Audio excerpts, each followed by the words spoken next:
Mangga gorengan naon we euy? Aya goreng cau, aya goreng tempe, goreng adat aya, kadang aya mun numulin api kasebeuleun. Lamun goreng patut mah maneh. Astagfirullahaladzim, ngaledek ciptaan Allah goreng hate, goreng kalakuan. Horo ya teh mah malaikat ge apaleun. Sarebuan keneh teh ieu teh. Aya nama goceng 5.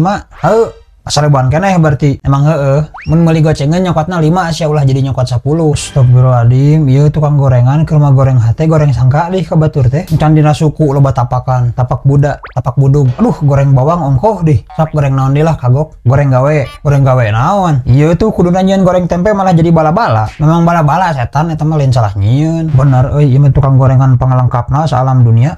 Nah guys, buat kalian yang mau beli gorengan wajib banget datang ke tukang gorengan yang ini. Soalnya kabeh kagorengan aya di si Amang ieu mah lengkap. Aya goreng pisang, goreng tempe, goreng bawang, goreng hate, goreng kalakuan, goreng sangka, goreng gawe, pokoknya mah kabeh lengkap guys. Nu eueuh teh goreng patut hungkul. Tah nu eueuh teh goreng patut hungkul. Soalnya goreng patutna di mana? Soalnya goreng patutna di aing.